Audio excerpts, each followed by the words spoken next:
Welcome to Lemoore City Council Chambers. This is located at 429 C Street. This is the October 15th regular meeting. Please silence all electronic devices as a courtesy to those in attendance. Thank you.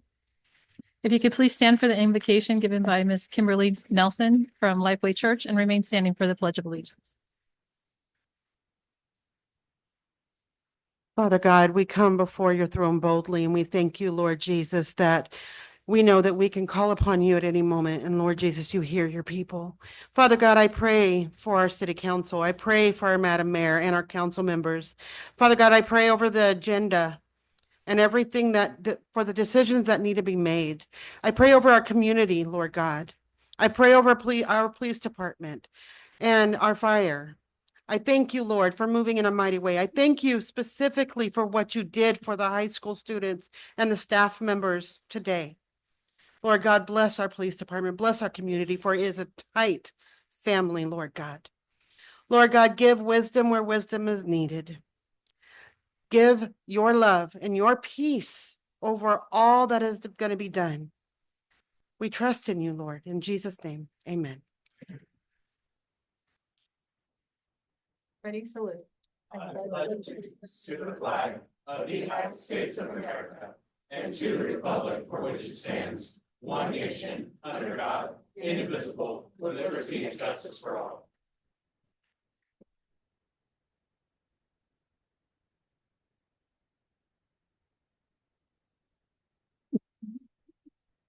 Councilmember Garza, Present.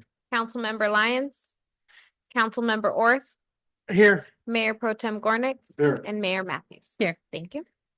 Thank you. Agenda approval, additions and or deletions. Okay, we'll go ahead and move on to study session. Item 1-1, discussion on impacts of sales tax. Ms. Tree. Thank you. Sorry, can you pull up the slide with that chart that Amanda had prepared? So we do have a few slides that we wanted to go over for the benefit of the public. You may have seen these. They were shown at the town hall meeting, but we prepared this document that's available on the screen that highlights some of the changes to city expenses that we have no control over and the rate that they've increased over the last 7 years. So when you look at unfunded liability through CalPERS, the CalPERS retirement itself, utilities, health insurance costs and fuel, it's risen at about 10% annually, while revenue over the same period of time has only increased about 5%, which causes the deficit to continue to grow over time. Can you frequently asked?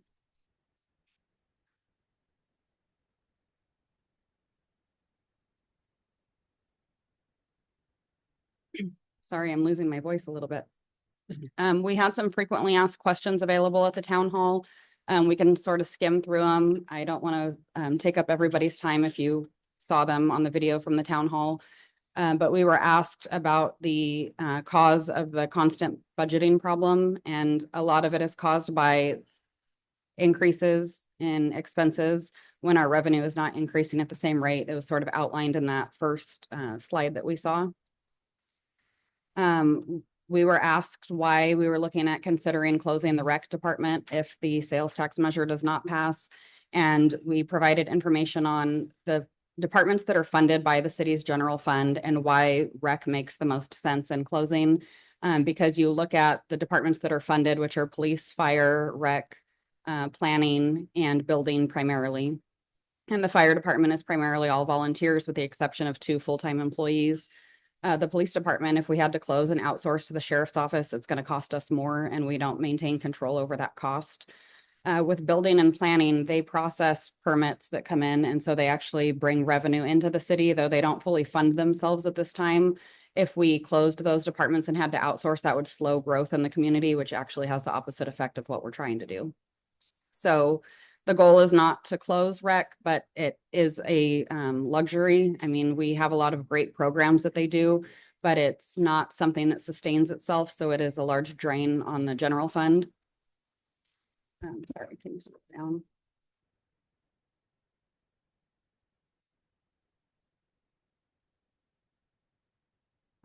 We were asked about prioritizing reductions, even if the sales tax measure passes, which we do plan to do. And then what is the city trying to do to bring in revenue and decrease expenses. And so I'll highlight some of these bullet points because I think it's important for the community to know that we're reviewing a full fiscal year of check registers to examine where every dollar is going. We're reviewing all contracts within the city. We're completing requests for qualifications and requests for proposals on all services to ensure the city is receiving the best rates possible. We're seeking grant writing services.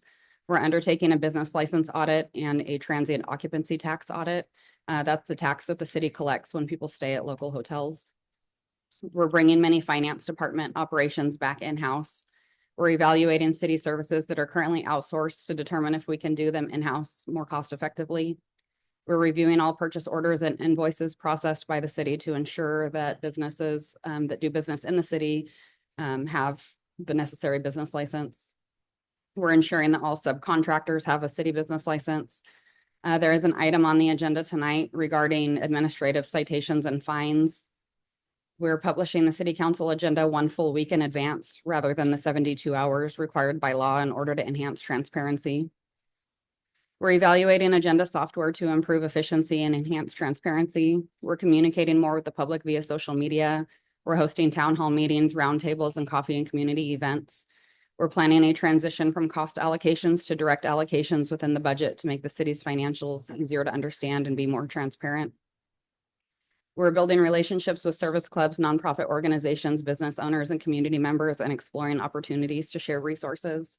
We're making the city more business friendly for both large and small businesses.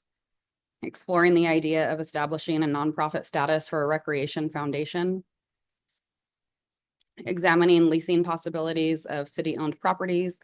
We're now drafting our own ordinances, resolutions, and proclamations in-house and sending them to the city attorney to review rather than asking the city attorney to write them. We recently completed a hotel feasibility study to attract a new hotel to Lemoore, which would increase our transient occupancy tax revenue. That study was successful. It did show that we could benefit from having about 100 more hotel rooms here. We're partnering with Retail Strategies and Team California for business attraction. We're not filling vacant positions as staffing requirements permit. We're working on a marketing plan, rebranding, which would include an updated logo, slogan, and mission statement. We're reviewing productivity and implementing efficiencies, investing city funds in accounts that yield greater returns, connecting with retail and housing developers regarding growth opportunities. And so we're not fully dependent on the sales tax measure. That is something that is on the ballot that, if passed, will benefit the city's general fund, but we're doing other things to also try to bring in revenue and decrease expenses. We've heard from a few citizens that it sounds like we're jeopardizing your safety if Measure S doesn't pass. And the intent's not to be threatening, it's just to be transparent and provide factual information so people know what their yes vote means or what their no vote means.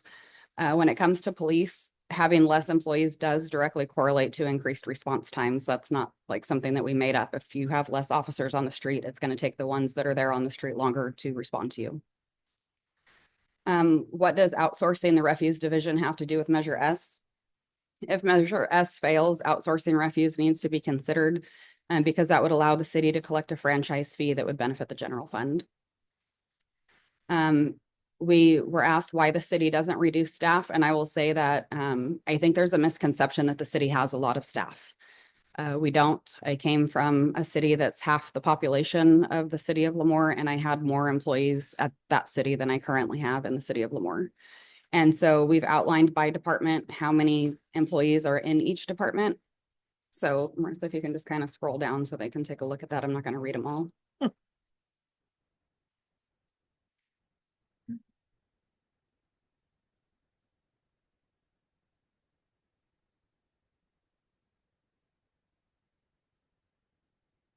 And then one other important slide that I wanted to highlight is one that the chief was able to provide at the town hall meeting that highlights if he was asked to cut $1 million from his budget, what that would look like in the community.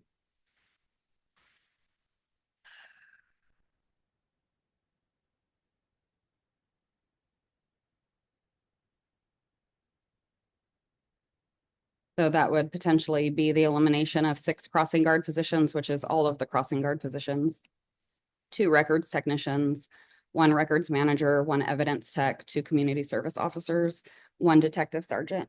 excuse me, and 2 police officers.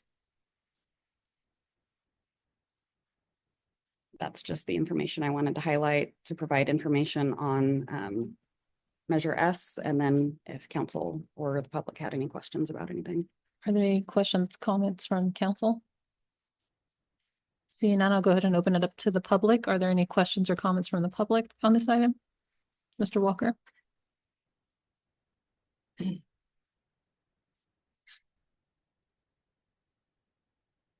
Thank you, Madam Mayor and Council, and good evening, everyone. My name is Alex Walker, and I want to state clearly for the record, I'm speaking as a private citizen on this matter. I hope that my fellow citizens would join me in voting yes on Measure S, because I believe what we saw on the slides and at the previous town hall is very concerning. I grew up here. I lived here for almost 20 years. I've benefited from the protection of our police department. They do an incredible job in public service and protecting us and serving our community.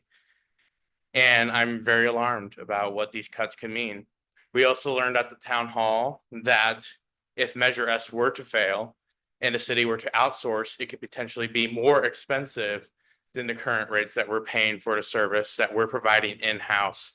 So I really want to emphasize the importance of this measure, not only for public safety, but for our community and our future. Thank you. Thank you, sir. Any other questions or comments? Are there any online?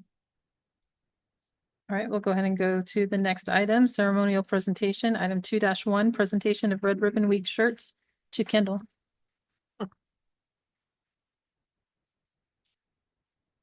Good evening, Mayor and council members.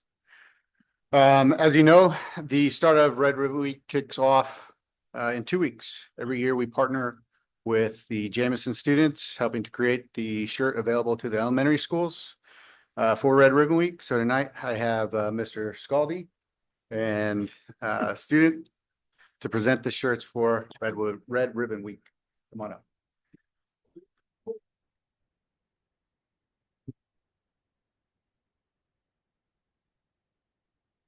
Hey. Okay. Good evening, council, mayor, manager, all y'all. My name is Chris Caldy. I'm a teacher at Jameson High School. Been there for, this is my 26th year. This is, one of the 2 students that designed, this year's Red Ribbon Week shirt. His name is, Ethan Meza. My other student, Matthew Arias, was apparently unable to make it. But, we have a genuine, relationship with PD, and Susan Stone used to do this forever. And she was awesome. And when she quit, she said it's going to go bye-bye if someone didn't take it. So I somehow ended up taking it because that's kind of what I do. But I would like to thank PD for allowing our kids. It's a great relationship. Unfortunately, sometimes our students have a bad view of PD, and they're not all bad. Maybe a couple of them, but I'm just kidding. Not you. But I would like to thank them for allowing this. Thank you guys. So we have shirts for you guys. Go ahead, Mr. Orr. Yep.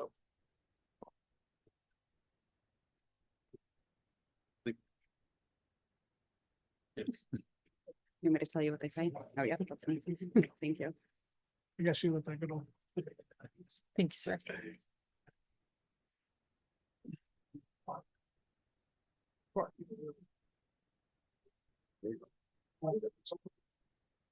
I opened mine. I already opened this one if you want to look at this. one. Oh, Sorry. sure. No, So, we don't come up with the theme, the, Red Ribbon Week had an actual theme, so it was a live movie, Remember Brother Free. So, I mean, we had several different, kids come up with some designs and it's part of it. And sold that, come up with, so that is your 2024 Red Ribbon Week.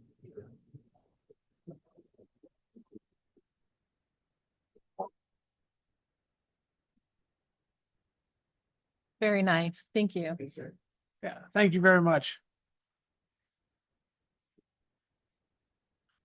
Hey, thanks again, Mr. Scaldi. Hey.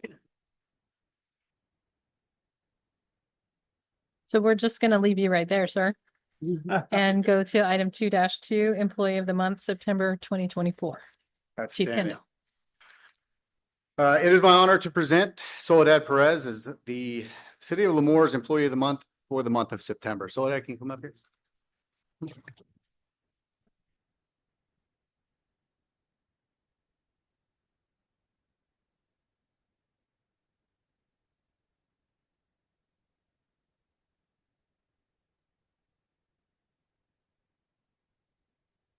I want to first point out the fact that this nomination was not generated by the police department, but by Christy Bailey, who is responsible for the nomination and recognition.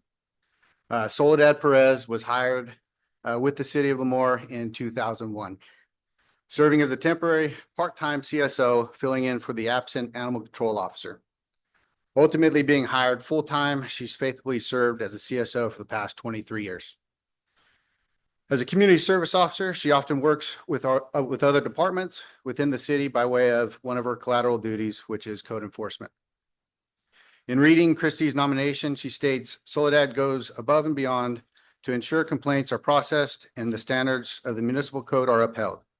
She works with other departments and community members to resolve issues in a timely manner. She routinely attends commission and council meetings so she can be better informed in order to improve her service to the community in which she lives. This year, Soledad has handled 218 total incidents to date. 693 of those she self-initiated herself. She has written over 200 cases. Outside of her code enforcement duties, she manages a number of programs for the police department. Soledad runs our crossing guards, crime-free multi-housing program, neighborhood watch, Red Ribbon Week, National Night Out, Presence on Patrol, and Reason for the Season. She's also an active participant with our Explorer program, as well as a board member for Lemoore Christian Aid. It is for these reasons CSO Perez has earned the recognition of being the September 2024 Employee of the Month.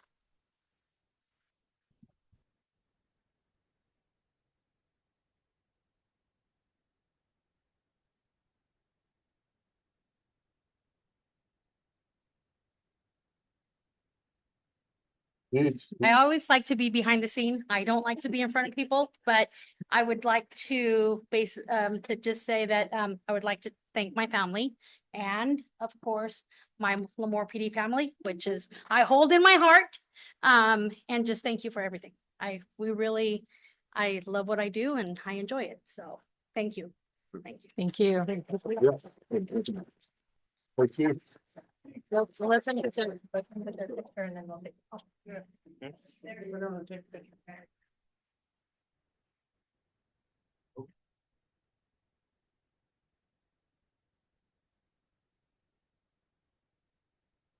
oh, yeah.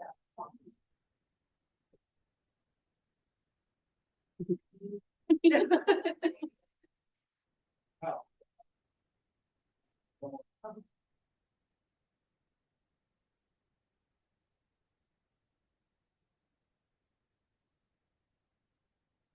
Can we do a little more PD one? Is that okay?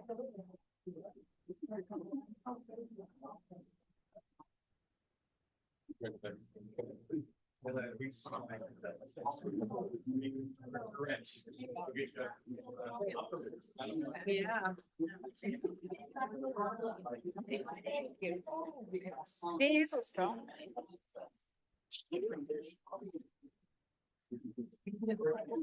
You're so proud.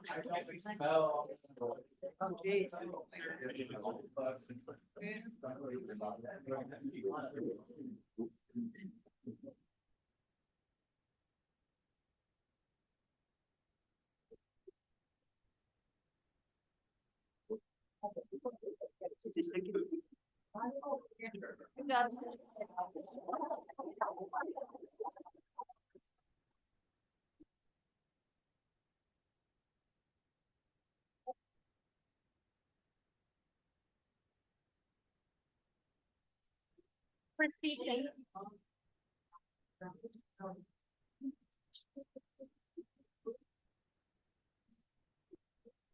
Hi, Chief.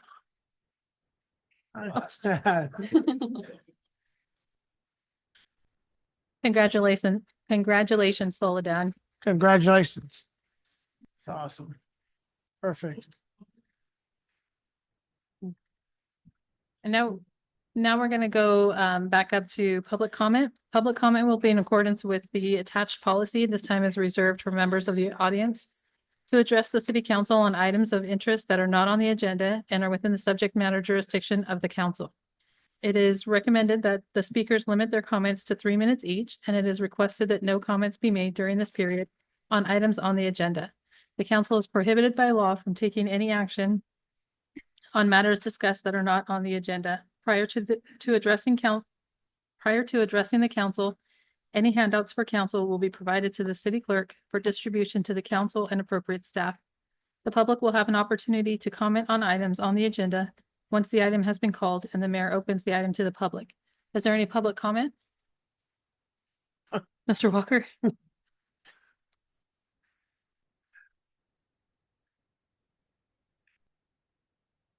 Long time no see. Good evening, Madam Mayor and Council. My name is Alex Walker, and I am now speaking on behalf of the Rotary Club of Lemoore. I've been a proud member for the Rotary Club of Lemoore for almost 3 years now, and I just wanted to take a moment to personally share the impact it's had on my life and why I hope that my fellow residents would join me for our 44th annual crab feed dinner. When I was in 3rd grade, our Rotary Club donated a dictionary. I am one of many 3rd graders, one of 12,312 and counting, who have received a dictionary from the Rotary Club of Lemoore. And I get goosebumps talking about it because it's just a small little impact it had. It's a tiny little book, really worn. It ages me with some of the references that are in the dictionary, but it's something that carried me through my educational career. I struggled with school a little bit growing up. I had a speech impediment, still do, but it was an impact that it made in my life personally. And there's a little sticker that has the Rotary emblem and the 4-way test. And that was my first introduction to Rotary. I also experienced Rotary being a community member, from the skate park, community cleanups. It's just been so incredible to see that as a resident, and then to now be a part of that, giving out those dictionaries, even to the school that I attended myself, has been truly impactful. Our Rotary Club donates books to our local libraries, not just our Kings County Library, but also the libraries in each of our elementary schools, private and public and private. And it's just been truly incredible to see the impact that we continue to make, especially for those in need. To date, we have personally built 93 beds in partnership with Sleep in Heavenly Peace. This crab feed dinner not only funds these projects, but others like it. And I wanted to invite the community and council to attend this year's crab feed, which will be held Saturday, November 2nd in the Rec Center, 6 p.m. to 9 p.m. The Rotary Club of Lemoore is also a proud supporter of our recreation department, being one of the many service clubs who donated for the bleachers that will soon be teaming up to build. We love to get involved. We're a hands-on club. And I really hope that everyone in this room and listening at home takes the opportunity to come to our crab feed. It's all you can eat. We make improvements every year. We have amazing silent and live auction items, and the tickets are $80 each. I think that's an investment well worth spent. And I also put my money where my mouth is because my fiance and I sponsor the crab feed every year. I hope that the community joins me. I shared a flyer with the city clerk for distribution. And if you have any questions, please let me know. And I also have tickets with me tonight if anyone in the audience or on the dais is interested. Thank you so much for this opportunity, and thank you for the opportunity to serve Lemoore for over 66 years. Thank you. Thank you, sir.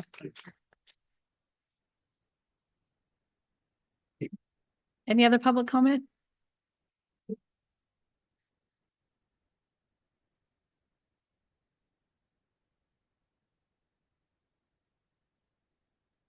After about 5 years on Zoom, I decided to come in person. My name is Connie Willis. I live at 526 East Deodar Lane here in Lemoore. And what's impressed me in the last year is our town meetings, our coffee with the cops and the community, whatever that was called. And last night we had a 2-hour meeting with our mayor. 20 plus of us were here, and it was great. And so I'm hoping that those things continue because it inspires all of us to have our voice be heard. Thank you. Thank you. Thank you. And welcome back.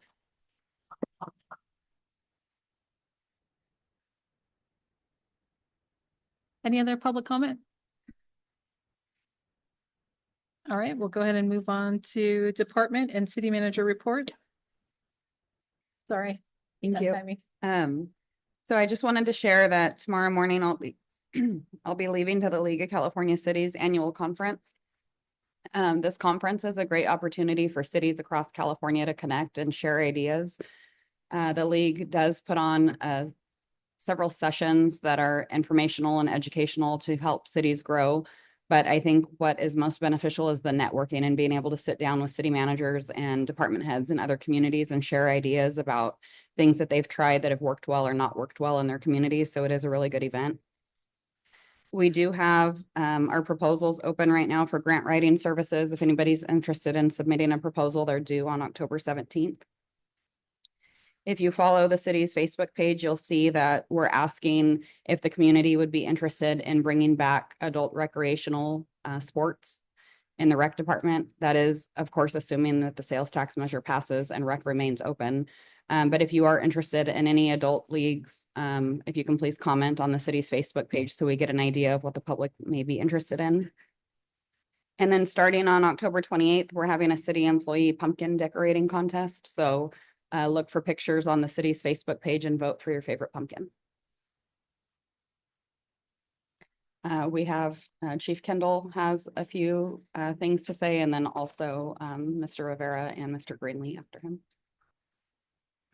Good evening, Mayor and Hi council again, members. Chief. You here all night? Yeah. Just since this is the last council meeting before National Night Out, just a reminder that that's taking place on October 29th from 4 to 6 up at Heritage Park. We're anticipating an even larger crowd than last year. We have 800 hot dogs. We want to get rid of them all. And over 20 agencies coming to provide information. So it should be a pretty big event again. And then I just want to give you an update for those of you who are affected by or have heard in regards to this current lockdown at the Lemoore High School today. Around 3:30 this afternoon, about eight minutes before school got out, we received information from a crisis hotline that they had received information of a student calling in armed with a gun. Obviously, we take those types of threats seriously, and we're going to err on the side of caution. And we went into an immediate lockdown. While investigators are trying to source the complaint or the information we received, other officers and allied agencies were working their way through the high school to determine whether or not that threat was credible or if there was an active, credible threat on campus. Ultimately, the campus was secure, and we lifted the lockdown around 4:45 today. This investigation will be ongoing, and we will try to find the source of that threat. That's it. Thank you, sir. Thank you. Thank you. Mr. Rivera.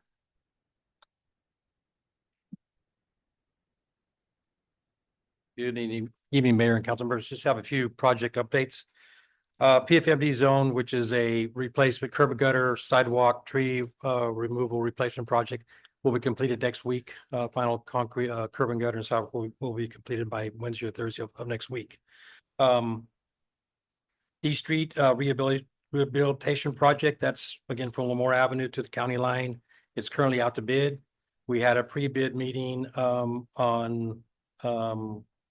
October 9th. We had about 4 contractors showed up for the meeting, asked a few questions. Bid openings for that project will be October 22nd. And then the 2024 road maintenance project, which is a dry coal construction or contractor. We have a pre-construction meeting with them tomorrow. They plan on actually doing work starting next Monday. They asked for a 2-week extension due to another job they're doing up in the foothills where they encountered rain. So we gave them an extension of 2 weeks, but they should be starting work next Monday. Should be about a 30-day contract. That's all I have for you. Yes, sir. Frank, on the project with Maverick, is that water all there from dewatering? Yes, sir. Wow. It's all from the from the underground fuel tanks and then probably their sewer storm drain. That's probably pretty deep. Yes, that's with all the water. Yep. Thank you, sir. Mr. Greenlee?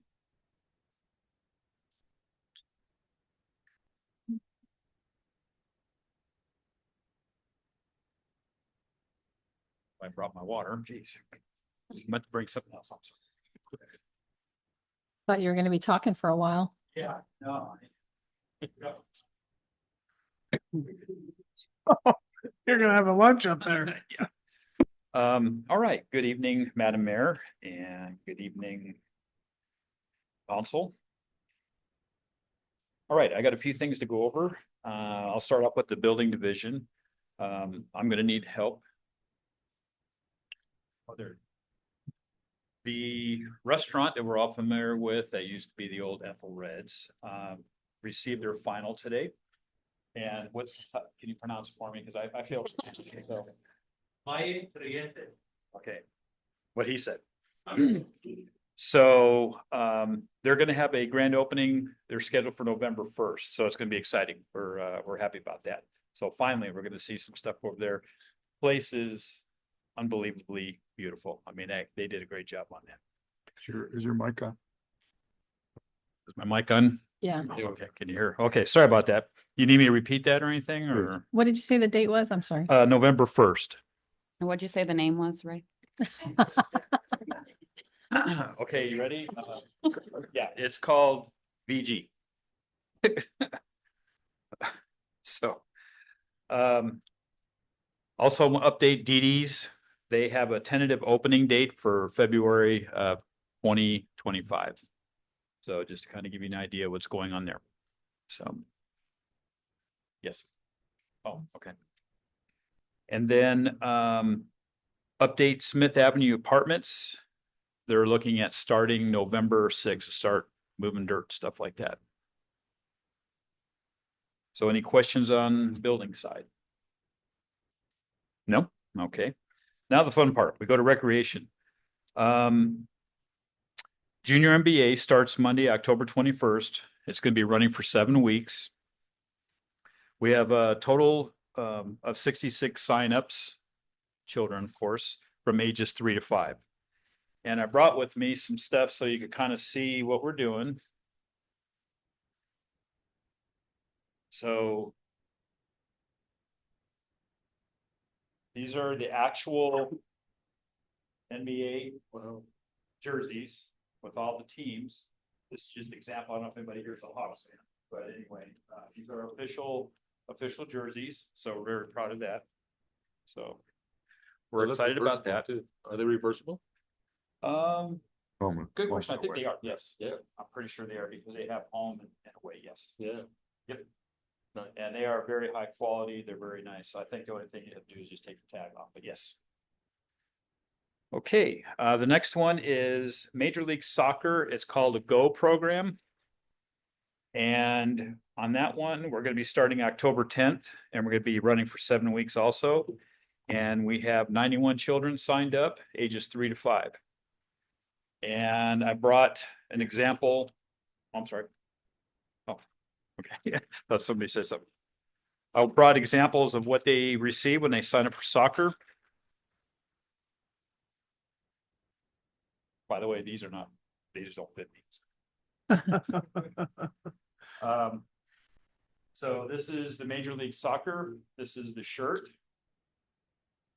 Reversible. I'm not sure they are. Sure. Yes, sir. Looks like they are reversible. So they have that. So everybody.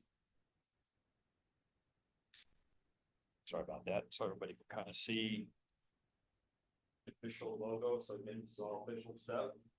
So we're excited about that. And again, I got to thank Nye and all the city staff for everybody getting this program up and going. They also in soccer get shorts, which also not reversible, but they do have the logo on it. So they get that. And they also get socks. So Wow. they get a full uniform set. So it's pretty awesome. We're excited about it. I think we did pretty well for signups considering this is kind of our first go around with it. So we plan on expanding the program. We still have recreation. And hopefully we will. Get out and vote, please. So the candy crawl, it's coming up this Saturday between 10 and 2. We have 42 downtown merchants participating this year. This is the most ever. Sorry. We had a challenge that was put out by the mayor. And I can give you some kind of, we're keeping score, seeing who with the challenge, who's going so far on this. So currently Fernando from Grocery Outlet gave us 3,420 pieces of candy. Mayor Matthews is at 2,060. Dr. Gornick gave us 1,000. Lemoore Fire Department gave us 1,980 pieces. The Lemoore IT Department gave us 330 pieces. Oh, Dave, you're going to be okay. I hear candy. The city manager, Marissa, gave us 300. And Amanda Champion gave us 300. Nice. And because there was no ground rules, nice. Okay. I hope you don't expect me to take those tonight. Huh? I hope you don't expect me to take those tonight. Something needs to take. I'll take I'm them. going to the coast. I'll take them and add them to my tally. Yeah, for Oh, sure. there you go. Since there really was no rules put out there, you kind of brought the challenge up and stuff like that. I just want to let you know that the rec department's got everybody beat at approximately 25,000 pieces of candy. I helped with that. Now, okay. And I was trying to take credit, but city manager corrected me because I said they used my credit card. And so. I didn't do that. But I asked him okay. who pays the bill. But it's a city credit card. But anyway, so yeah, we're excited. It's going to be a great event. We are going to have face painting from 10 to 2. We're going to have youth activities. We're going to have vendors out there, and we're going to have a DJ. And also, I believe we're having the pumpkin patch out there also at the Vets Hall. So it should be a good time. Hope to see everybody out there. And yeah. Measure S, please. What's that? Nice. Okay. Any questions? No, I want to know how many pieces of candy are in David Orth's stockpile over there. If those are the Costco bags, they're 150 each. I had to count them because it doesn't say on the bag. Oh, easy peasy. Well, you need to keep going, bro.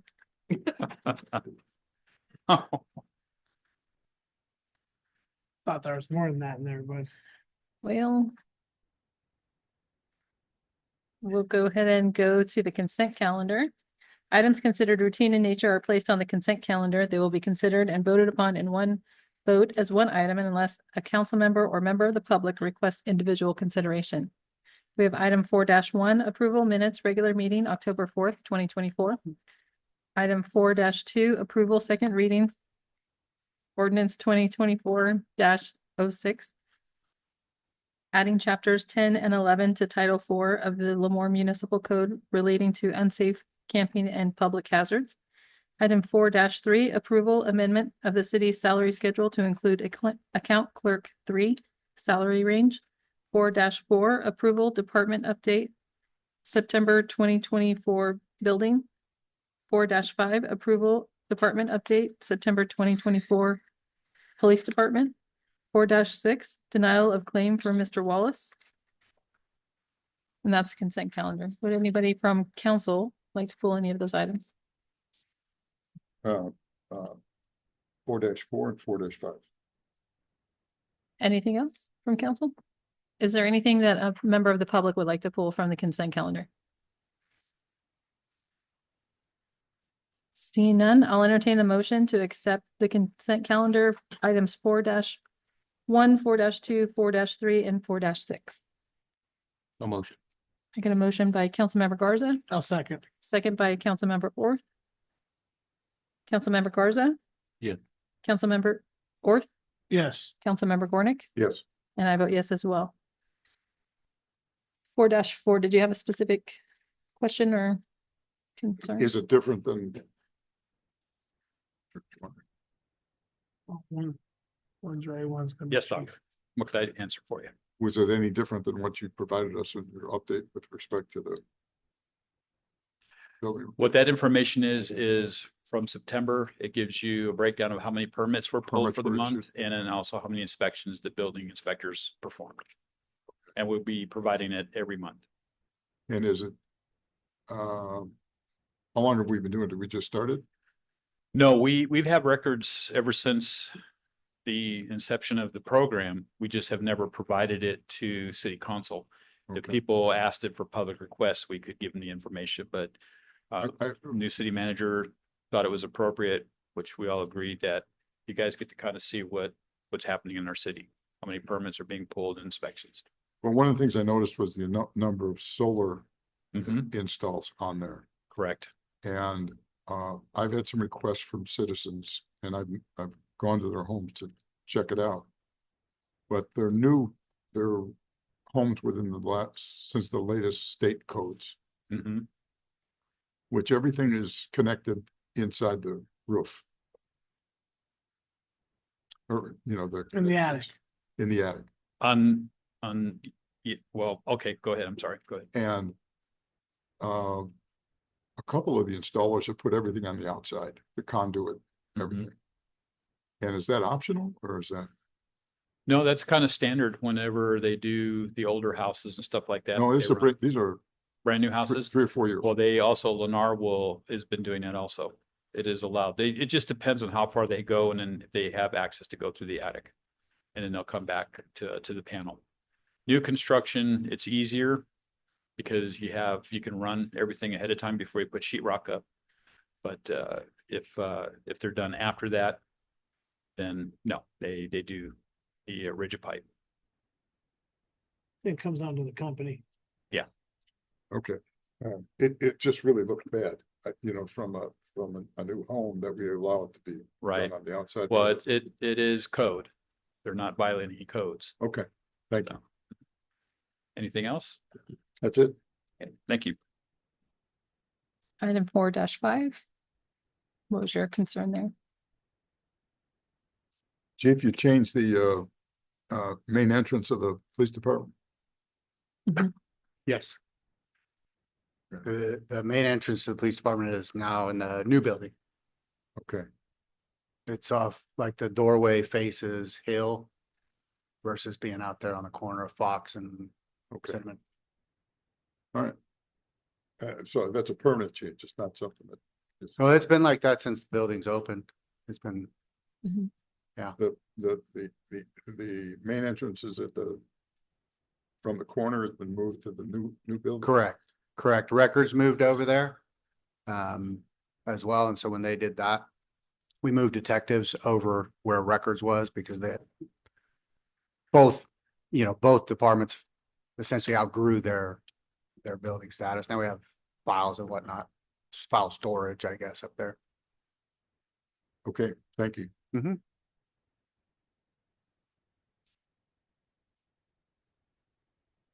Any questions or comments on either of those items? Sorry, from the public? Seeing none, I'll go ahead and bring it back to council for.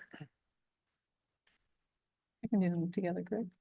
For items 4-5, 4-4 and 4-5. Moved to 4-4, 4-5. Second, I have a motion by Councilmember Gornick and a second by Councilmember Garza. Councilmember Gornick? Aye. Councilmember Councilmember Orth, I'm sorry. aye. I looked at my paper. Councilmember Garza, Yes. and I vote yes as well. So those also pass. What's funny is I was looking at you and trying to figure out what you were looking at me for. Sorry about that. It happens. Moving on to public hearings, we have item 5-1, public hearing, first reading, ordinance 2024-07, adding chapter 8 to title 6 of the Lemoore Municipal Code relating to recreation vehicles and boats. Chief Kendall, you might as well you will be staying up there. I'm just gonna stay up here for the next 3 events. Yeah. Well, good evening, Mayor, council members. This proposed ordinance pertains to the proper parking, storage, and habitation of recreational vehicles and boats within the city of Lemoore. Before I get started, I just want to mention that I have no emotional attachment. And we can change it or modify it, however, you would like. The current adopted municipal code does not clearly define where a recreational vehicle could or could not be parked, or guidelines on where and how to store it on private property. Further, this proposed ordinance only authorized the habitation of a recreational vehicle for up to 7 days. The previous version was unclear, and the habitation of recreational vehicles on private property or public property was not clearly defined again. It really left it open to interpretation. The proposed ordinance allows for a recreational vehicle to be stored behind a fence on the rear or side yard of a residence. A recreational vehicle or boat may also be stored on a driveway to a residence, provided for a minimum of a 3-foot setback to adjoining properties and does not encroach on a public right-of-way like a sidewalk, or doesn't block any secondary exits to a residence. When the RV is stored on a driveway, it must be operational with current registration and cannot be registered as a planned non-operational vehicle. It can't be stored on a driveway with the slides out, connected to water or power, and cannot be inhabited unless a temporary habitation permit has been previously obtained. For citizens wanting a temporary permit for habitation, they must first obtain a 7-day habitation permit through the police department, and citizens can obtain a total of 10 permits during a 12-month time period. That's kind of the nuts and bolts of this ordinance. Can answer any questions. Now, you had mentioned about it being plugged in. There's a lot of trailers that I've seen that are plugged in. The slides aren't out. Does it require both aspects to be a violation, or just one of those? Because a lot of people back them in there, they plug them in, they keep the batteries charged or the refrigerator overnight or whatever. Is that going to be a problem? Yeah, the way the ordinance is written right now, if it's it can't be plugged into the RV. I understand what you're saying. But as written, that's the way it's worded. It can't be plugged in. Right. It can't be plugged in, can't be connected to sewer. The sewer and the water, I get. Yeah. The power thing is, the question I have is because, if it's legally stored, a lot of people keep them plugged in to keep the batteries, from cycling and destroying the batteries, and I don't, as long as it's legally plugged, I mean, yeah, I don't. I mean, the workaround to that is most RVs do have a battery disconnect, and you can hook it up to some type of trickle charger. Well, that's what most of them are. Yeah. In the third paragraph where it says, the proposed ordinance allows for a recreational vehicle. Now, I'm assuming that's a trailer or a vehicle that. Yeah, in the ordinance, under the definition section, the recreational vehicle can be classified as an auxiliary dolly, a commercial coach, a motorhome, motor truck, a tent trailer, watercraft, all-terrain vehicles. Okay, well, if you continue reading on that sentence, the reason I bring it up, Chief, is it might be. If I had a vehicle, this is where I would say, well, now, what are you talking about?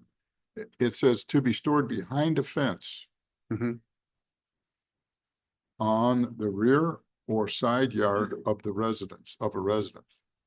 So the way I read that literally, it has to be behind a fence. Mhm. The rear or side yard of the residence. So Correct. anything in front of the fence is a code violation? No, Because Well, in it's the, not- in the following section, it outlines where you can store it. If you cannot properly store it behind a fence, how you store it on your driveway. And that just provides for a minimum of 3 foot setback from adjoining properties. And then it can't be blocking any type of the public right of way.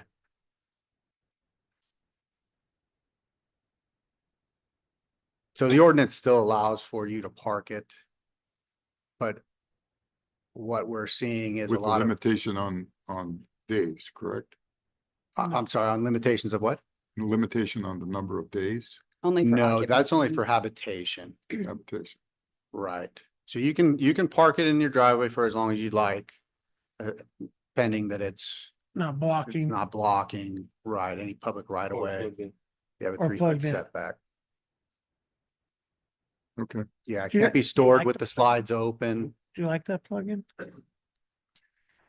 So it can't, so it could be on the street then plugged in. No, No. it cannot be stored on the street unless they've obtained a 7-day permit. The ordinance, the ordinance does provide for you to, if you're packing up or if you're Yeah, I was cleaning just gonna it. say, if I'm gonna Right. pack up for the weekend, I might. as well Right. bring it on Thursday. It does provide for that. I will say that this ordinance isn't anything out of the norm. This is what I was familiar with where I came from. Our ordinance there was a little bit more strict where it said that if you parked it on the street to load it, it couldn't return to that same location for a set period of time. It had to move at least a mile. So it was a little bit more strict, but everything else in here was pretty much the same. You could store it in your driveway or in your backyard or side yard behind a solid 6 foot fence. If you had a shorter fence, you couldn't store it back there. So some people have like 3 foot side yard fences, but they wouldn't be able to store it there. Sorry, I'm losing my voice. But I think that this ordinance as proposed, I mean, if you want to address the plug-in, if that bothers you, but everything else in here is pretty much standard. I think where we get most of the complaints is when they really have some big units and they're parked across the driveway and across the sidewalk. You know, Well, this addresses that. I know. Yeah. They're still out there. Any other questions or comments from council? I'll go ahead and open up to the public. Are there any questions or comments from the public?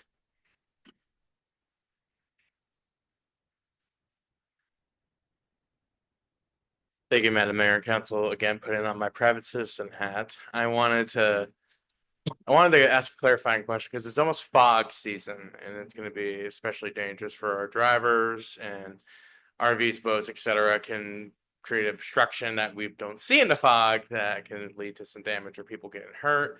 And so that was like a sense of urgency for the ordinance. But I wanted to ask, does the ordinance provide any clarification whether someone was moving it out of their backyard, for example, into the street to wash it? Like, is there any guidelines on that? Is there an interest in like covering those aspects and like how there's like other uses and ways that people interact with their vehicles? I'm not trying to get the government involved in people's private lives, but there could be some considerations there, given that someone moves it to wash it, leaves it there, and then it gets foggy and all that other bad stuff happens. Thank you. Thank you, sir. Yeah, thanks, Alex. It does provide for that. It does allow for you to remove it from your rear side yard or off your driveway to wash it or clean it or otherwise maintain it, load it, unload it, from a trip or whatnot. Thank you. Any other questions or comments from the public? Mr. Reed? Quick question. What about people coming in for a visit? Is there any restrictions on them parking in the street? Thank you. Yeah, and that's kind of how we tailored this is to kind of allow for that. I know that we've had people come in to take care of a sick family member and want to sleep in their RV out front of their house. They can do so as long as they obtain a 7-day habitation permit from the police department. Thank you, sir. I'll go ahead and bring it back to council and entertain a motion to introduce and waive the first reading of ordinance 2024-7, adding chapter 8 to title 6 of Lemoore Municipal Code relating to recreational vehicles and boats. There's a motion. So moved. I have a motion by Second. Councilmember Gornick and a second by Councilmember Garza. Councilmember Gornick, Aye. Councilmember Garza, Yes. Councilmember Orth, Yes. and I vote yes as well. Passes 4 in favor. Item 4-2, public hearing, first reading ordinance 2024-08, adding chapter 12 to title 1 of the Lemoore Municipal Code relating to administrative citations. Chief. So this proposed ordinance is, just like you said, pertaining to the administrative citation. Currently, the Lemoore Municipal Code does not have a mechanism or a method to penalize or otherwise enforce the responsible parties who fail or refuse to comply with certain provisions of the Lemoore Municipal Code. This ordinance is intended to minimize the city's expense and delay of enforcement of the LMC by way of a criminal citation. With the exception of violations that are already automatically deemed infractions under the municipal code, and unless otherwise specified within the ordinance cited, the amount of the fine assessed for each administrative citation issued for the same violation within 1 year of the last administrative citation shall be $100 for the first offense, $500 for the second offense, and $1,000 for each additional offense. So this is really pertaining to things like the business licenses, for example, or even some of our abatement issues. Right now, it's a municipal code violation to operate a business without a business license. We all know that, but there's no mechanism in the municipal code that says, well, what's the fine or what's the penalty for not operating? So this is pretty much it. Or if you look at like our building code or our some of our abatement properties, as you guys know, that takes months before we, go through the entire abatement process with somebody who's currently and ongoingly violating the municipal code. So this kind of gives us something to go off of right away. So how would we administer this for somebody who is out of town landlord? I'm sorry, out of town, Landlord. an out of town landlord. Our code enforcement officers, and it really depends on what the violation is for. But the most of the municipal code, I'm trying to think of kind of like a for instance. It really just depends on who that citation is going to go to pertaining to what violation it is. Most of the time, if they're under some type of lease or rental agreement, that can get sent to the property owner directly. But if it's specifically addressed already within the municipal code, that we can identify, hey, no, this is the renter's responsibility. It would go to that renter.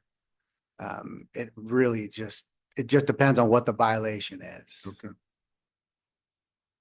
We'll go ahead and open the public hearing at this time on this item. Any other questions or comments from council? Chief, can I get an example of a violation? What? Of a what? Of one of the violations that you guys are talking about on here? Yeah, really, it's the easiest one is operating a business without a license. If you sell a home here in the city of Lemoore, you're doing business here, that transaction is taking place here, you have to have a business license to operate here. If you sell a home and you don't have a business license, we can go directly find that realtor. Okay. Yep. Stole that from the city manager. Not even gonna lie. And I will say that the chief was already working on this. When I had reached out and said, we had a situation come up, and I said, well, just send them a fine and citation. And they said, we don't have those here. And I'm like, what do you mean we don't have those here? And so I reached out to the chief, and he said that he was already working on it. And so it is here before you, but we would encourage you to vote in support of this. It is a a mechanism for us to make sure that people are operating legally. And it does help to protect the public because then we know who's doing business here and who's doing it legally versus who's not. And right now, there's not a penalty. If somebody's operating a business here illegally, we can tell them nicely that they need to get a city business license. And we as a city can choose not to do business with them, but we don't have a way to entice them to get a business license. Where with this, if we find them, they're enticed to get a business license. So that's one example. Is there like a list of things that Let's say, pertain to this? if you're, what's the, bed and breakfast or something like that. Okay, you're operating that in your house, or you've got a rental that you rent out for weekends or whatever. So there's a lot of sections under probably the property maintenance section of the municipal code that would apply specifically to residences, like overgrown weeds, junk, trash and debris in the yard, parking on the grass. Having a vehicle parked without tags, proper tags, is that one of them or no? It not just specific to tags. I think the code references an inoperable vehicle. So if it isn't operational, usually it's not, I mean, if it's registered as a non-op, that may, I don't know the code here well enough, but usually if it's like flat tires or it's missing a tire and it has spider webs all over it, but it's parked, then usually that would be a violation. So, yeah, and there's a lot, like, to be honest, most of the violations that a police officer or patrol officer is out there, enforcing already has a fine attached to it. These are really addressing those ones that don't have a fine. Right. Just a side note on our business license. I think if I recall, I have one and you basically assign yourself based upon your income, your license amount. Correct. Is that standard practice? Yes. It is. So usually businesses fill out their annual renewal form and it asks them how much money they earned, and their business license fee is truly a tax on their gross receipts. Right. And is that the way we want to do it? They can't hear you. Sorry, I'm sorry. Oh, is that the way we want to do it? I as opposed to, I have a business and is theirs? Yeah, that is just asking out of ignorance. Yeah, that is the most common way to do it because it's considered a tax. So it would have to go to the voters if we wanted to change it. But it is generally based off of gross receipts. So there's a business license type, which is a flat rate based on the type of business they're operating. And then that amount increases based on their gross receipts. Okay. Yeah. I don't want you to get involved in that, Chief. I was just asking for myself. Any other questions or comments from council? We'll go ahead and open it up to the public. Any questions or comments on this item? See none? Oh, okay. Make sure you come to the mic.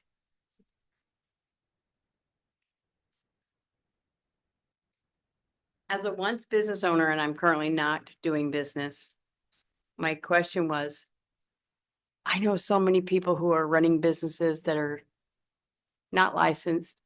And the tattletales, I just wonder, do you want to know that information? Is it just, you'll figure it out yourself, or how, Marissa, do you think that should go down? So we are doing, we're working on a business license audit. So having that information would be beneficial. The goal is not to fine people and to cite people. The goal is to get them compliant. And so I think we first need to do a big push on educating people about the requirement to have a business license because a lot of people don't realize it. And so once we feel that we've put the information out there, then it would be appropriate to start sending fines and citations if they don't comply. Right. The one nice thing is that the city makes it, you have to have a license in order to be part of the vendors and things that are done in this city. But they can go to Hanford and do it. Don't cost them nothing. Because Hanford doesn't. They should be getting a require Hanford business that. license. But yes, so you're correct. I'm just saying that it's a big job, and you'll find that there are a lot of home businesses that are busy out there. Yeah. Anyway, just wanted you to know that. Thank you.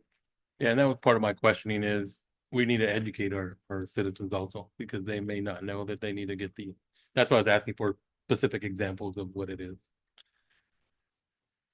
Mr. Walker?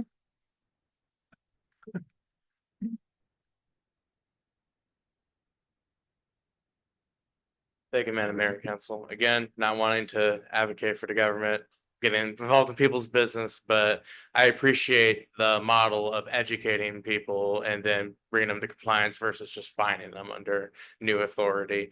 I did want to encourage the city council to consider having workshops on like how to get your business license or like what it means and different opportunities so we can encourage entrepreneurship in our town. Thank you. Thank you, sir. I will say that our current city manager probably already has a game plan for that. I've seen on social media where she was previously, she did exactly that and it went over very well. So I see that for our future for sure. Any other public comment? All right, I'll go ahead and entertain motion. So move. So I don't have it on the screen, sorry. Second. There we go. Introduce and waive the first reading of ordinance 2024-08, adding chapter 12 to title 1 of the Lemoore Municipal Code relating to administrative citations. I had a motion by Gornick and a second by Garza. Councilmember Gornick, Aye. Councilmember Garza, Yes. Councilmember Orth, Yes. and I vote yes as well, passes 4 in favor. And I'm gonna close the public hearing. And move on to item 5-3, public hearing, first reading, ordinance 2024-09, amending section 7 of chapter 11 of the Lemoore Municipal Code relating to city park hours. Chief. Oh, first, I'm just gonna go ahead and open the public hearing right now. Go ahead. Okay. So currently the Lemoore Municipal Code has no uniform standards in regards to the hours of operation. Some parks are to be open from sunrise to sunset. Other parks can remain open until midnight as long as there is proper lighting and depending on the season. This ordinance, this amended ordinance before you is recommending that all parks to be open from sunrise to 10 p.m. Nothing in this ordinance prohibits the use of a city park outside those hours as long as they first obtain a permit or have a current lease agreement with the city. If approved, the ordinance requires that all restroom facilities be closed and locked for the night, and there will be no overnight parking inside the parks. Signage will be placed at all parks outlining the Lemoore Municipal Code regulations. There will be a cost associated with the purchase and installation of the signage. We received an estimate of $3,534 for the signs and approximately $1,200 for the poles, concrete, and mounting hardware. There will also be an additional cost for some of the parks due to the restrooms not currently having the ability to be locked and secured for the night. But this really does help patrol. Ask a patrol officer what time a park closes and they don't know, depending on the season, depending on daylight savings time, on whether or not it has good lighting or bad lighting. So this really kind of streamlines our process, makes it pretty easy. So will that be a function of city staff to close the restroom facilities at the parks? Correct. Any other questions or comments from staff? Council? I just have one question. Is there a way to maybe include in this timed parking in the parking lots at our current parks? Like, Cause like say 4-hour parking or 5-hour parking. Since we're talking about limited hours to of, only so many hours. No overnight. Well, we already do that, but I'll give an example. There's a park in town that has a parking lot that is full from all day long where people can't use the dog park or walk the perimeter that so many people do. So then they end up having to park on the street in front of or in neighboring apartments. It's a big issue. the van share people, I didn't say that. I don't foresee there being an issue with that. It's up to you. Just my recommendation, I think 5 hours would be reasonable, just because if you're there for a birthday party or something and you need to decorate and then have the party and clean up, 5 hours may be reasonable, 4 might be a little short. Maybe there can be something in there with some leeway if you're renting the facility or a portion of the facility that gives you a little bit more time. That would be something to maybe consider. Yeah, I think part of the issue is, it's usually, I think I know what the park you're talking about on 19th. Oh, I think I know the park you're talking about on 19th, and that's also a rideshare park. It's not designated to be, but it has become one. Yes. Yeah. It's become one, yeah, so, My concern is who's gonna keep track of the time. yeah. You're serving a good purpose there, so. Well, I would imagine when as written, it calls for no overnight parking. Right. So that eliminates about half. The ones during the day, yeah, to enforce that, a traffic officer would have to go and mark tires. Yeah, I just. Or feel you guys- just list it as, I feel you guys got more important things to do than go time, how many people park there for how long. My opinion. Yeah. I would agree. I think some people will, I mean, if there's a sign posted that said 5 hour limited parking and they know that they're gonna be parked there for 8 to 10 hours, they may not park there because they don't want to risk being towed. So a sign may help, even if they don't necessarily have the opportunity to go mark the tires. Yeah, I would be okay with just sign, but I mean, I don't want to designate them to have to do that. You probably do though. You do. Yeah. You pull that trigger once you put the sign up. well, it allows for a mechanism in order to do so, and I don't think there's an issue with that. Well, I'm gonna give you an example. What if Dave and I are there and we know we're gonna go over 5 hours, so we'll just switch parking spots in 4 hours, Then to go ahead and switch your parking spot. so we can. But the thing is, that's not what's happening. There's nobody there to switch this parking spot. They're not actually utilizing the park. Yeah, but we can say, okay, there's nobody out here right now. Let's go move our parking spot so that way we get another 5 hours. But you'd have to physically be there to move your car. That's what I'm saying. There's nobody there. Yeah. I'm thinking for the people at the park. No, it's what No. it is she Okay. doesn't want to say it, but what it is van pull. Okay. Oh, Van guys, their people are putting their Okay. vans there and they're parking their cars. And then they're driving them to state prisons. thank you for And, drawing the picture for me, because I'm sitting there like birthday parties. I mean, sometimes it's No. longer than 5 hours. I'm No. sorry. They're driving the van pull to the prisons and then their cars are parked there. Got it. I don't do it, I but see a grant opportunity here for acquiring space to have more parking for van pools. So there is, Right. we actually found a grant for a park and ride that we're going to be applying for, but it's not gonna be, I mean, even if awarded, it's not gonna be an immediate fix. It'll No, be but some ways down the road. yeah, I mean, rather than the residents who are hardworking to save a few bucks, Mhm. I'm not opposed to that type of thing. It is, I've heard from several frustrated citizens that just want to utilize the area and they have to find somewhere to park to do it. So yeah, because they can park those vans other places within our city. They're parking at the high school. They sometimes. But where can they? that- Where could that's, they outside of that? let's not get into that discussion. We'll figure it out.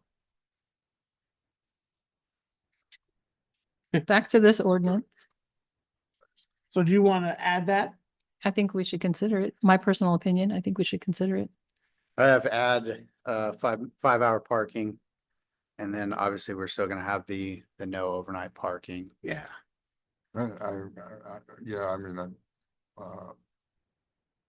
I would, since this is just a first reading, I'd like to explore other options that we might be able to, have the location change for park and ride, or that might be convenient. We've got a lot of space, by the high school football field. We got space out at the college. I mean, there's, there could be some other partners there that You know, you wouldn't. Well, and they're already parking out at the high school football field, Are they? the van pools, yeah. Oh, Yeah. okay, cool. There's other, yeah.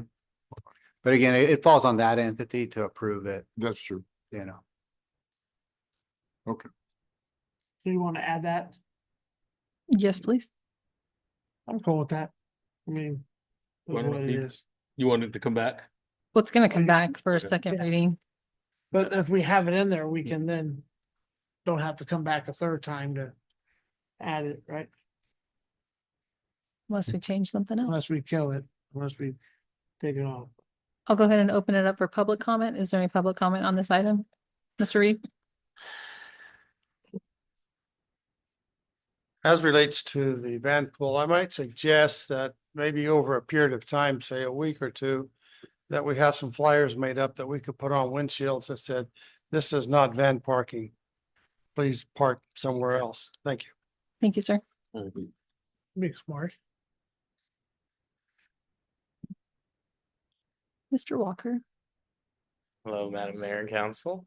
I actually really like the idea of having the limited parking, especially if there's like an extension for special events, like if it's a birthday or like community event, like maybe it could be waived for National Night Out, things like that, etc. I did want to request that the police chief describe the enforcement of when the park is closed and also what is the current practice.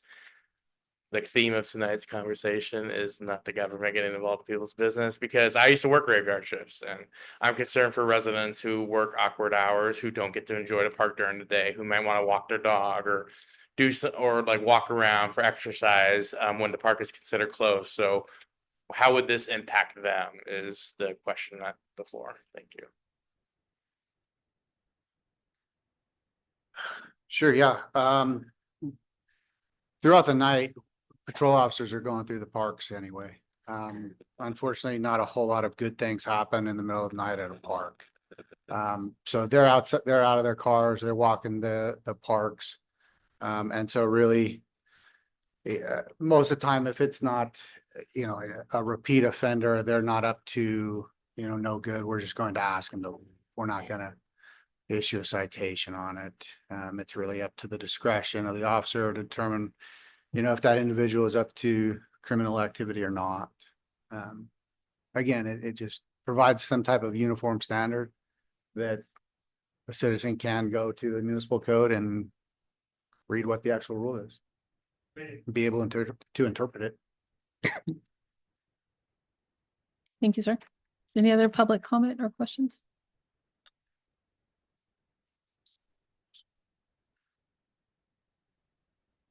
We do have one from Aaron Oliver on Zoom, and it reads, there will be a significant cost to locking public restrooms. Only Plaza Park and the sports complex have doors. Security doors are expensive. Automated locking systems will increase that cost. I do support this idea 100% though. Thank you. Thank you.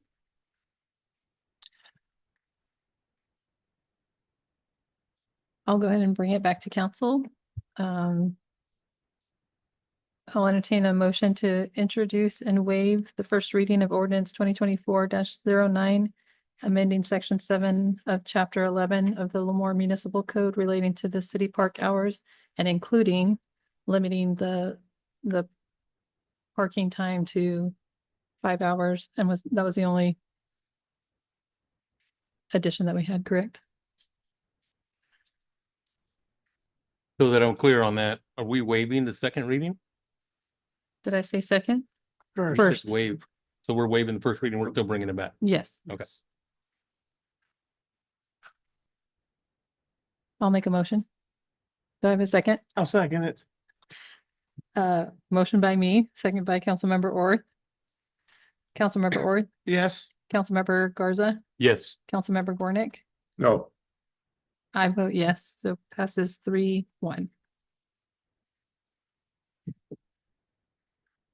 We'll move on to new business, item 6, and also close the public hearing on that one, sorry.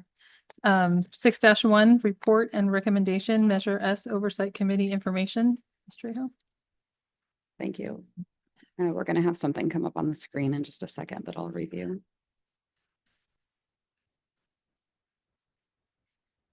So this Language here is to be considered by council regarding the Measure S Oversight Committee. You can make changes to this draft language. It's just a draft that I put together. Whatever you would like to move forward with, we would bring back to you as an actual resolution at a future council meeting. But this outlines the formation of the Measure S Oversight Committee. So upon receipt of the certification of election results from Kings County, if Measure S passes within 5 business days, the city of Lemoore will advertise vacancies to fill the Measure S Oversight Committee. Applications would be accepted until 4 p.m. on January 30th, 2025. Applicants will be invited to attend the February 18th, 2025 City Council meeting to provide a statement of interest limited to 3 minutes. City Council members may ask follow-up questions. Nominations and appointments will then take place. Ideally, each City Council district will have 1 committee member appointed, though this may not be possible if applications are not received from each district. The Measure S Oversight will meet once per quarter in January, April, July, and October in the city council chambers on a set day of the week and set time as agreed upon by the committee members once appointed and city staff. The agenda will be published to the city website at least 72 hours prior to the meeting, and meetings will be open to the public. The Measure S committee members will act as an advisory role to the city council in reviewing the quarterly revenue and expenditures of funds from the tax authorized by Measure S adopted by voters of the city of Lemoore on November 5th, 2024. And revenue generated from other sources shall be outside the jurisdiction of the committee. For membership, there would be a total of 5 Measure S Oversight Committee members, preferably 1 from each council district. And in order to be appointed, members must be a resident of the city of Lemoore, be 18 years or older, not have a conflict of interest, not be currently elected or appointed city, district, county, state, or federal official. And this is a volunteer position with no monetary compensation. Applicants will be evaluated based on their statement of interest, answers to follow-up questions, their knowledge of municipal finance, and their participation in community activities. And in order to have staggered terms so that we don't have, since all Measure S Oversight Committee members would be appointed at once, we don't want their terms to end all at the same time. So each committee member shall have a term that coincides with the city council member whose district the committee member represents. So if you would like to discuss this, make any changes, we would be bringing something back to you as a resolution at a future meeting so that we have a process for establishing the committee if the sales tax passes. I'll go ahead and start off. At the meeting that I had last night, one of the residents had mentioned maybe having a stipulation in there that you should be a homeowner. Their thought process was that you would have a stake in the game, having roots here and all of that. So I just thought I would relay that.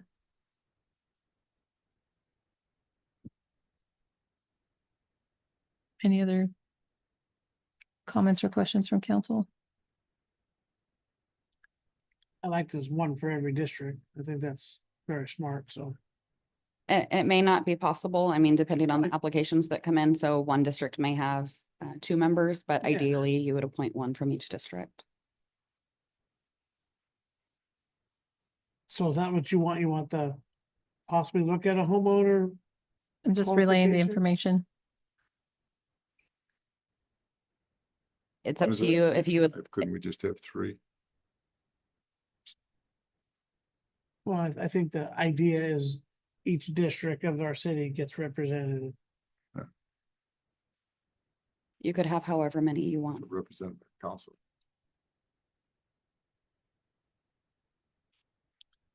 I'm glad we're thinking forward, get something out like this. I'm glad we're moving forward with this, just to get it out to the, if and when it passes, that we move quickly to establish it. Whether it's 3 members, 5 members, everybody from 1 district, doesn't make much difference to me. It's just oversight. Is there any questions or comments from the public? Mr. Reed? I would suggest that the requiring that the members be homeowners really not be enacted. I'm sure that there are lots of people in this city that for one reason or another are not homeowners. One of the main reasons being cost, yet they are still long-term members or residents of the town of Lemoore. Also, as to the members from one from each district and maybe more than one from the district. I would also put something in there that we not have more than two from any one district. If you have three from one district, they would all go off at the same time, and that could be a problem. Thank you.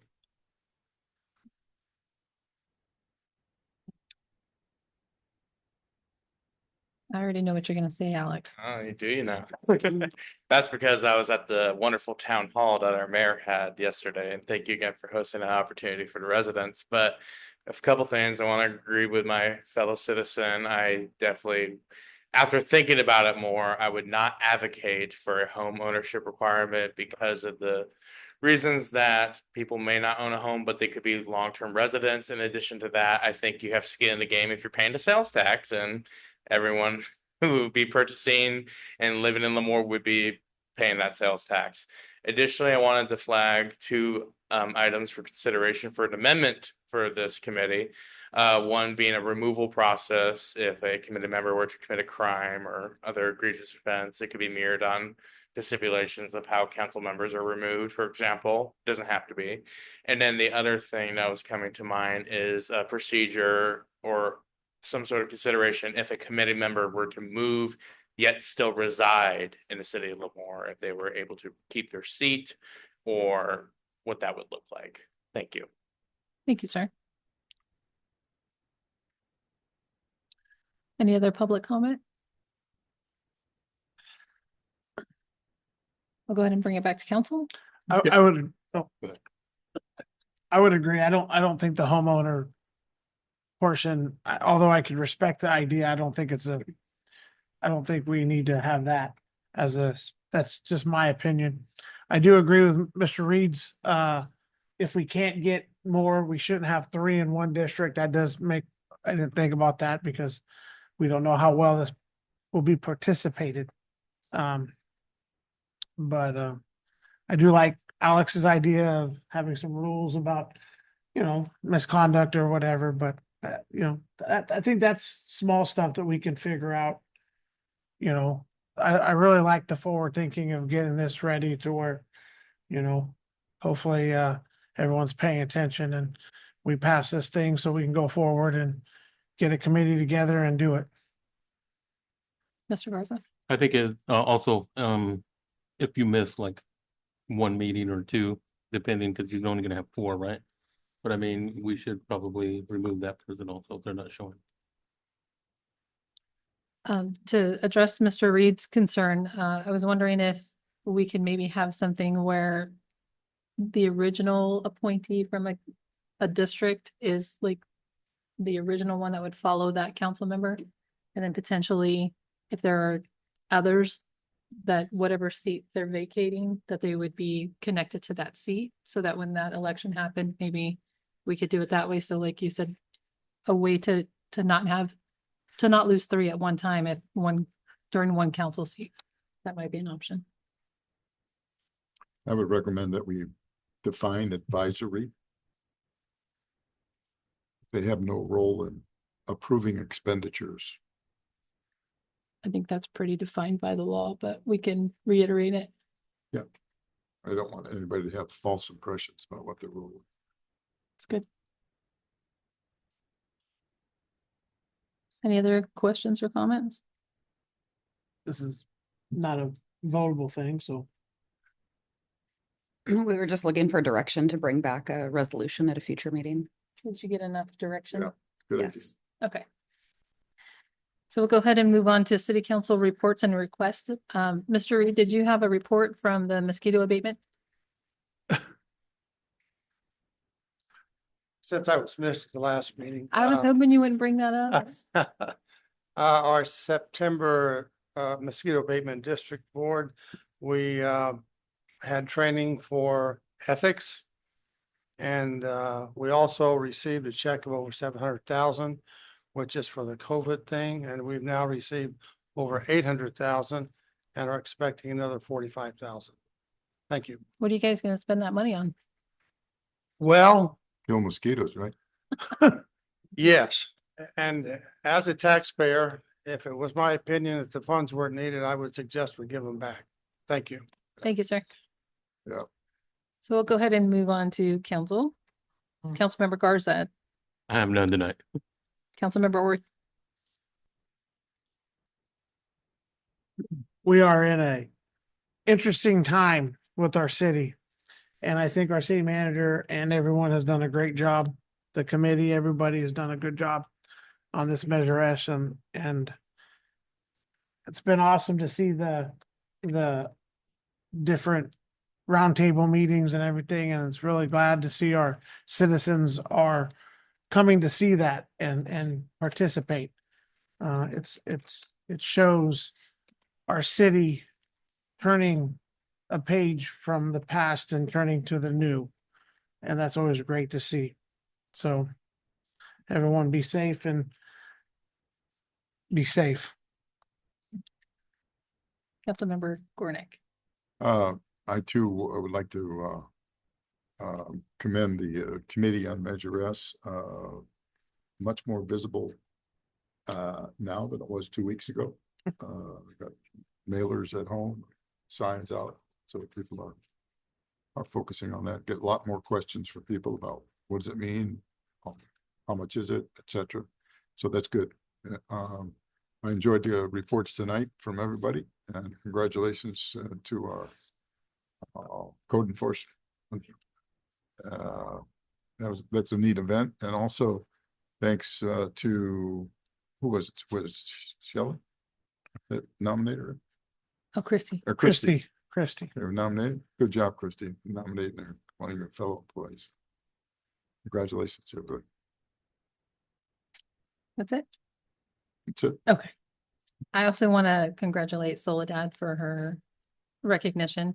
Also want to thank PD and fire for all they do to keep our community safe day in and day out. Thank you guys from the bottom of my heart. I attended the coffee and community event that we had for the month of October. It was a great turnout. I don't really know how many people were there. It was kind of people were in and people were out, but it was for the first time ever having it. It was a very good attendance. So I think it will only grow from there. And the next one will be in November, first Wednesday. So be on the lookout for that. I did end up attending the North Star ribbon cutting in Hanford for their that project there. It was a very, very nice building, very nice concept. Everything was pretty. I think there was a lot of stuff in the media and social media when it first was talked about. And I can say that after viewing it and meeting some of the residents there, I can say that I would say that all of those things were false. So it's a great project for Hanford and it seems to be doing very well for them. I attended the homecoming parade, which I'm glad that we still have that here in Lemoore. So I would encourage anyone and everyone to come out next year during the homecoming parade. Those high schoolers put a lot of effort into some of those floats and the band in their performance and all of that. So come out and show your support. It was a little warm this year, but we still showed up for them. So it was really nice. And I also attended the game. We won't talk about the score, but the weather was great for the game. But yeah. There was a Heritage Park cleanup as well that was put on by the council probably remembers the group that came in that did a park cleanup and they brought bags with the tobacco products. So they did another park cleanup. I'm sure they'll come back soon once they get their data analyzed to show the results. But they are doing this now that the signage has went up for the no smoking in the public parks. So this was kind of like they did it before. They advocated for smoke-free parks. We now have smoke-free parks, and then this was the after. So I'm looking forward to them coming back and sharing that information. I did attend the town hall, and there was very, very well attended meeting. So that was really great that we had community members that were coming out, asking questions and engaging in what's going on with our city. Marissa and I attended the State of the County last week, which was the first ever open to the public. I guess they usually do it for their employees, and they decided to open it up more to the public. So it was a pleasure to be able to attend that, and it was a very nice event. I did hold a roundtable meeting last night. I was shocked, pleasantly shocked at the number of people that came to attend that. The conversation was great. Everybody that was there, you know, had active conversation and participating in what's going on with our city, what do we want to see, those kind of things. So I plan on holding those regularly. But due to the holidays, the next one probably won't be until January. But I'm definitely looking forward to the next one and continuing engaging with the residents in that way. Today I attended Links for Life in Hanford for breast cancer awareness and what they do for the community. It's a fundraiser for that organization. So it was hugely attended. They should have had it in Lemoore because we have air conditioning, but it was in Hanford and it was a little stuffy, but it was fine. Also, I enjoyed the Little League taco fundraiser today. I was gonna announce that you would still have time, but we went a little long, so you don't have time to partake in that anymore, but it was very good food. So they do a few of them, so be on the lookout for that on social media to help fund that program as well. Today at the Board of Supervisors meeting, one of the things that they talked about, and I won't give too much information because the presentation was longer than I have time for. But there is going to be a new area code overlay for Kings County. That number is going to be 357. And it will be for, I think it started in 2026, correct? And it's going to be for new phone numbers. So just be on the lookout for that. One of the things that was presented was that to get in the habit of dialing 1, then the area code, and then the number, because for those numbers, you will have to dial 14. So just wanted to make sure that we, as the city of Lemoore, are aware of that because we're smart and we know everything. So I want to make sure you guys have that information. And I will also be attending the League of California Cities Conference. And just like our city manager had said, the benefit that she gets out of it, I get the same benefit. I'm just talking to other city council members and what they're going through and what they're dealing with. Sometimes the sessions are very helpful, things that are pertinent to changes that are happening currently. And those are helpful as well. But I would agree the most that the most benefit comes from the networking.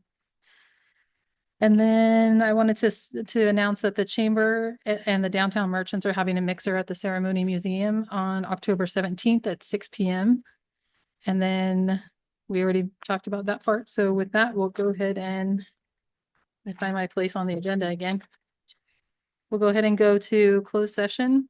Item 1, Government Code Section 54957, Public Employee Performance Evaluation, City Manager. With that, we'll go ahead and adjourn to closed session.